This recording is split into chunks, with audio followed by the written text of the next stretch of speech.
મુખ્યમંત્રી ભૂપેન્દ્ર પટેલ આવતીકાલે જામકંડોરણામાં આયોજિત કરાયેલ 7 સહકારી સંસ્થાઓની વાર્ષિક સાધારણ સભામાં અધ્યક્ષસ્થાને હાજરી આપનાર છે.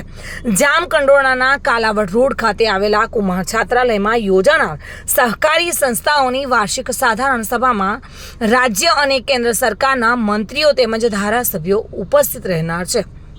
આરડીસી બેંક, રાજકોટ દૂધ ઉત્પાદન સંઘ, રાજકોટ જિલ્લા ખરીદ વેચાણ સંઘ, રાજકોટ જિલ્લા સહકારી સંઘ, રાજકોટ જિલ્લા કોઓપરેટિવ કોટન માર્કેટિંગ, રાજકોટ જિલ્લા સહકારી પ્રકાશન અને મુદ્રાલય, રાજકોટ ડિસ્ટ્રિક્ટ કોઓપરેટિવ બેંક તથા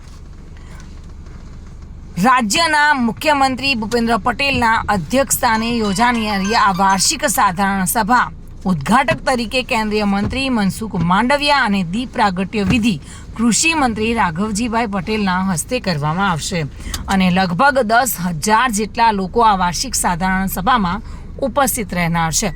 રાજકોટ જિલ્લા કક્ષાની સહકારી સંસ્થાઓની વાર્ષિક સાધારણ સભામાં અકસ્માત વીમા ચેકનું વિતરણ તેમજ સહકારી શિબિર અને મોટરસાઇકલ ઇનામ વિતરણ પણ કરવામાં આવશે. Bureau report, today Gujarati news.